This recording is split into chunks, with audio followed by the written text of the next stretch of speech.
Well, good morning, and thank you for joining us today for the WT Financial Group Investor Webinar. My name is Katrina Griffiths, and today we are joined by founder and CEO Keith Cullen, who will expand on the recently announced FY 2022 indicative results, along with providing a company update and engaging in a Q&A. To ask a question throughout the presentation, please use the Q&A function at the bottom of your screen. Keith, I will now hand over to you. Yeah, thanks, Katrina, and thanks everybody for joining us to go through our indicative results for FY 2022 and also talk a little more about our industry and where we're headed as a company and where the industry's headed. So Katrina, if you could pop on to the first slide, please, which is past those couple of disclaimers.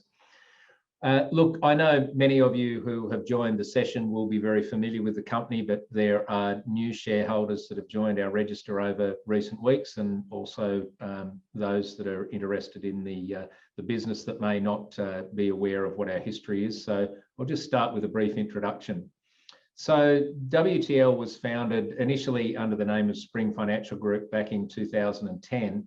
And when we were first founded, our entire focus was direct to consumer. So we built a practice that was dealing directly with consumers, with all salaried advisors. We built that into a significant operation. We were profitable from our first year of operation in FY 2011. We listed on the ASX in 2015, had a strong dividend history, paying out nearly $7 million in dividends. And then along came some really important structural changes to the industry, many of which flowed from the Royal Commission into the financial services sector. And this caused us to have a rethink as a board of the company and the shareholders of the company and embark on what has now become a very successful transformational restructure to switch from a B2C focus to a B2B focus. And that is that we moved into, rather than having salaried advisors, to providing services to independently owned financial advice practices that encompass licensing, compliance, education, training and technical support, practice management and practice development services. And we made this switch because of what we saw was the very rapid unraveling of the vertically integrated model that had emerged in our industry, whereby which all of the large product providers, the banks and insurers, had acquired what had previously been independently owned and operated financial advice networks, or dealer groups as we're known. And our first foray into this market was to acquire a business known as Wealth Today back in 2018. And at that point in time, we decided to change the name of the listed entity to WT Financial Group to really signal to the market and also to advisors that our main game had become about B2B rather than being B2C as it had been. We have retained a small B2C operation within our business, and we see that as very important in terms of keeping it real for us, if you like, in the services that we provide to financial advisors in our group. Whatever we ask them to do from a procedural perspective and an operational perspective, we're asking ourselves to do at the same time. So we consider our B2C operations somewhat of a research and development lab also, in terms of keeping us sharp in our ability to support advisors in our group. We followed the Wealth Today acquisition with the acquisition of Sentry Group in 2021, and more recently with Synchron in March of this year. And we have emerged now with some 600 odd advisors across 400 advice practices, which is up considerably from the 42 that we had when we first moved into the space in 2018. So Katrina, if you could flick through to the next slide for me. The key metrics of the business that we have now, we've really emerged as the largest non-institutionally owned, non-product producing financial advice network in Australia. So we're third behind the two big institutional operators of AMP and Insignia. Insignia, many of you might know, it was formerly known as IOOF.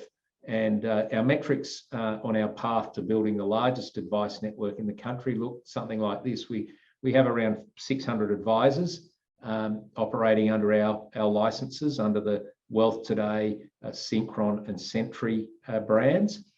More than $16 billion in funds under advice, a very significant in-force annual insurance premium in excess of 360 million, and more than 25 million in new insurance premium sales every year. A couple of other metrics there. Our advisors are dealing with nearly 100,000 retail and wholesale clients. So we've certainly been able to build significant scale into our operations over a relatively short period of time. If you could go to the next slide, Katrina. And so where's that see us? Well, we've come out with indicative results for the year. The reason for this is that we, in terms of our full financial statements, is we'll be reporting very late in the month. There's considerable work to be done around the notes and disclosures and commentary in the financial statements associated with 2 material acquisitions that we made during the year. So whilst we're taking our time to make sure we get all of that right, we didn't want to keep the market guessing in terms of what the actual P&L numbers would look like for the year. So we're providing these indicative results today. We don't see them varying materially, if at all, between now and when we come out with our financial statements and 4E towards the end of the month. So let's have a look at how we went. Well, gross revenue is just a tad under $104 million. We've achieved a gross profit of just a little over, actually, $11 million. Earnings before interest, tax, depreciation and amortization of just short of $4 million.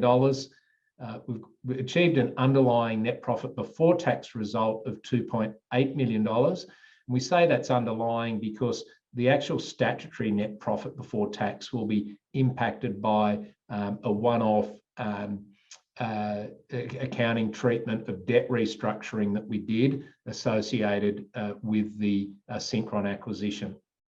So the statutory net profit before tax result will be a bit over $2.34 million. So we're really delighted to have been able to return the company to profitability in this manner. A key factor with these results is that when you look at our revenue number of 103.6 million, nearly 35 million of that was contributed from the Synchron acquisition, and that was settled in mid-March. So we had just sort of 3.5 months of contribution from Synchron to the financial year, which for us has really set the stage for a very strong FY 2023, when we'll have the benefit of a full year contribution from that acquisition. So if we just flip over to the next slide, please. I think those of you that read our financial statements yesterday, or our release yesterday rather, we closed the year with a cash balance of a bit over $3.8 million and an additional $2.12 million of undrawn financing facilities. So let's have a look at our guidance for this year that we're in now, FY 2023, because this is the main game for us, really, having just completed that acquisition of Synchron in March. So the efficiencies that we've gained through the acquisition and renovation strategy we've been on are really enabling us to not only achieve great, highly accretive outcomes for shareholders, but really importantly, they're enabling us to continue to expand our offering to advisors within the group. So our guidance for this year, we've provided this previously, but now it's great to be able to look at it in the context of what we've been able to achieve with just 3 months of Synchron. Gross revenue expectation for the year is around $170 million, with a GP of 18 million, rolling down to an EBITDA line of around 7 million, net profit before tax of 5. And then, look, this is a statutory tax calculation. We expect the net profit after tax to be around $4 million. The assumed tax is statutory only. The company has significant carry forward tax losses, I think in excess of $9 million. So we won't be paying tax on a cash basis based on these numbers. But notwithstanding these carry forward tax losses, an important thing to note is that we have a franking credit balance of about $1.4 million through our consolidation of various entities over the last few years. Hence, we'll be in a position to pay fully franked dividends or franked dividends well in excess of $4 million before we're required to pay any tax on a cash basis. So a very important factor with the business. We have a strong dividend history in the past, and we're looking forward to getting back to that dividend position across the course of this year. Total shares on issue at the moment, 322 million. There will be some back-end shares issued associated with the acquisitions of both Sentry and Synchron. Both of those had upside and or retention payments associated with them. And so, you know, it's impossible to say exactly what that number will increase to, but we're expecting around sort of circa 350 million on a fully diluted basis. So just through to the next slide for us, please. Katrina, thank you very much. People ask me often, why are we so enthusiastic about financial advice in Australia? The industry's certainly been through a very challenging time over the last 5 or 10 years, through a lot of regulatory changes, legislative changes, a royal commission, the banks abandoning the space and so on. It's easy to have a sort of jaundiced view unless you're inside it like we are and you see a really critical thing that's happening in our industry, and that is that the demand for advice continues to grow. We are in the middle of a great intergenerational wealth transfer, a massive amount of wealth moving from one generation to the next over the next 5 to 10 years. This creates incredible demand for estate and legacy planning. We're on the doorstep of the largest cohort of people ever moving into aged care. So there's incredible demand for transition to retirement advice, legacy and estate planning, aged care advice.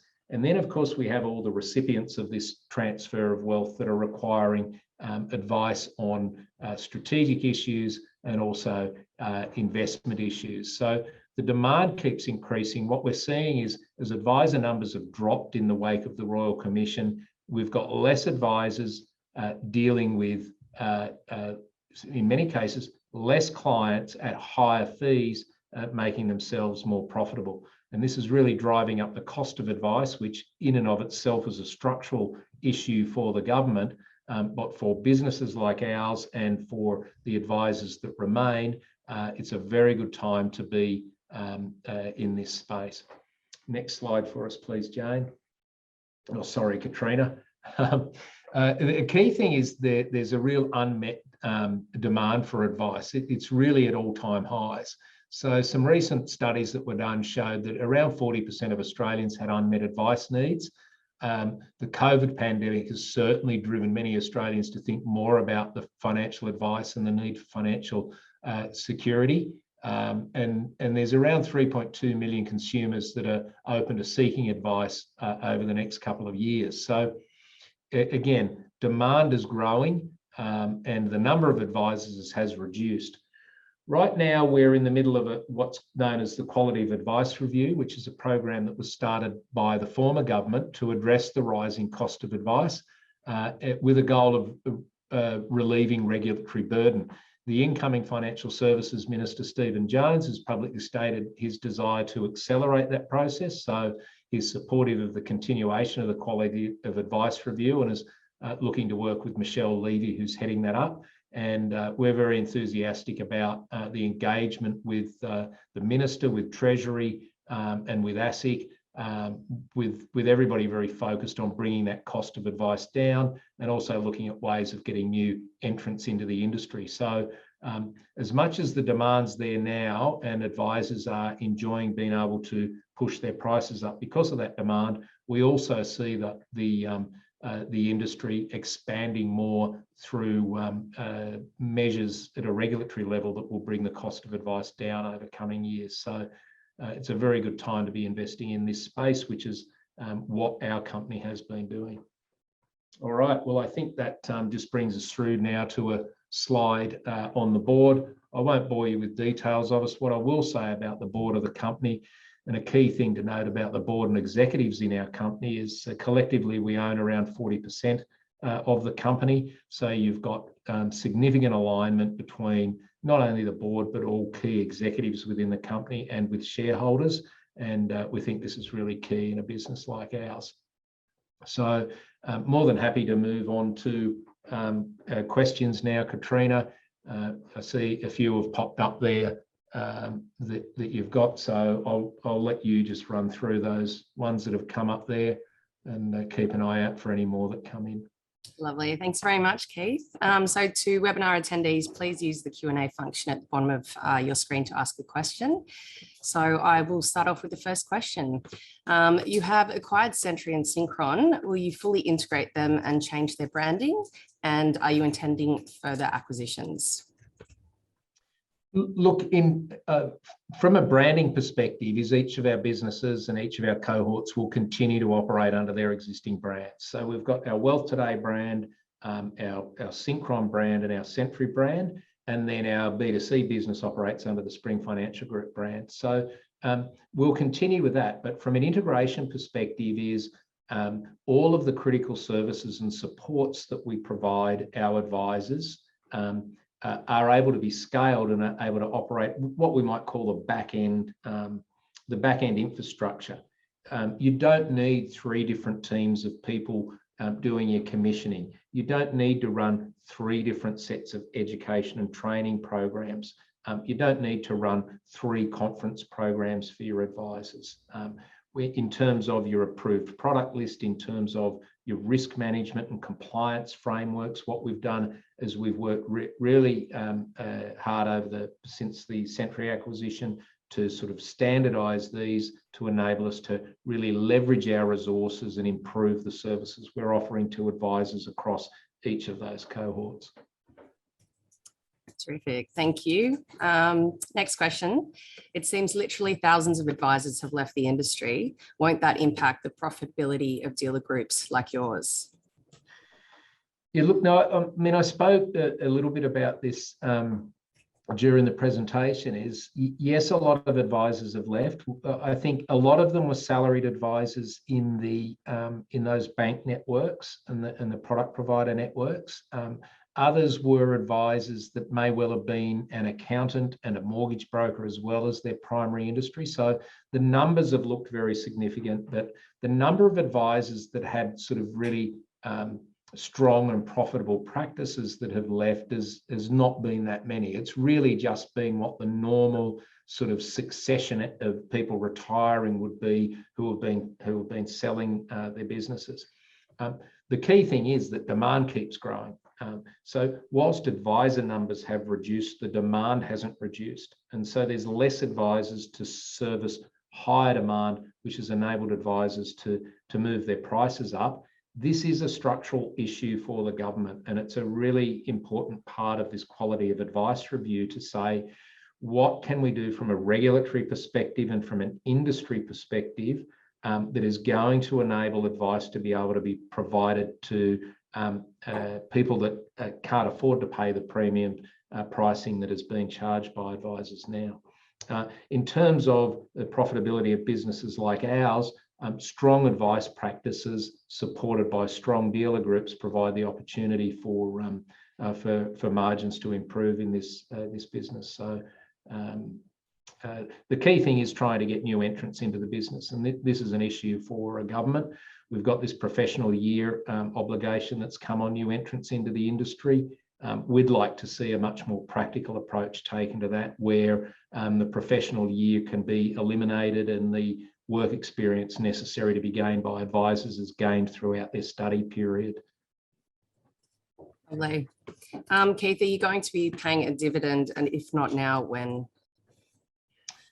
Look, we won't be declaring a dividend associated with this financial year outcome. It's certainly, we're very motivated as a board and management of the company, owning 40%, to get back to dividends as soon as possible. So we've retained our dividend policy, which is to pay dividends as and when profits and cash flow enable us to do so sensibly. We've got some back-end payments associated with the upside of the Sentry acquisition, and also a deferred payment associated with Synchron.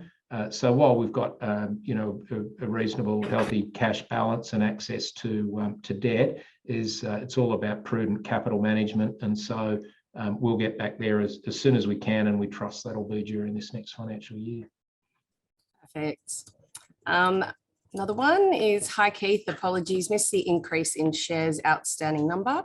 Was it 350 mil as of current? Also, what was the driving change in the GP margin from FY21 to present?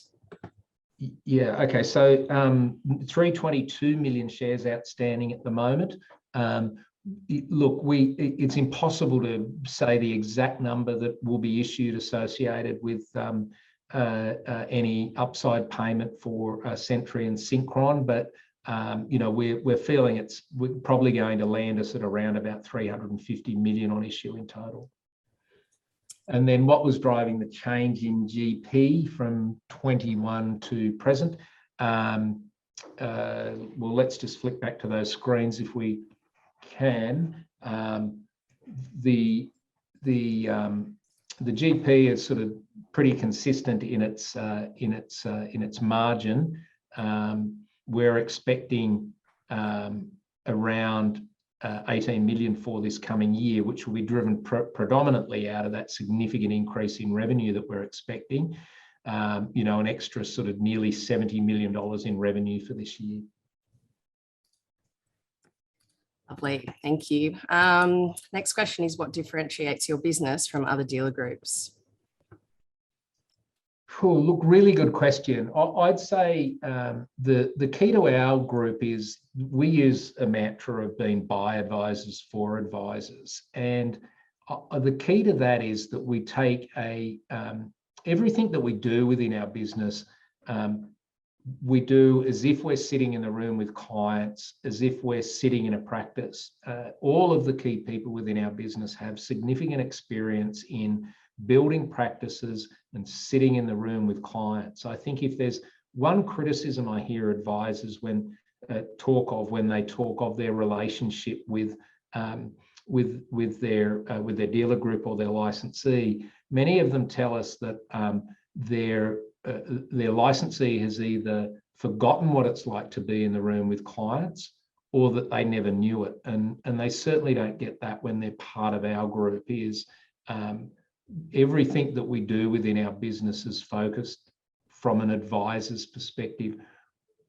One of the key ways I explain this is this industry has become, in many respects, many people in our industry have really focused on what I would say was stopping the creation of poor quality of advice.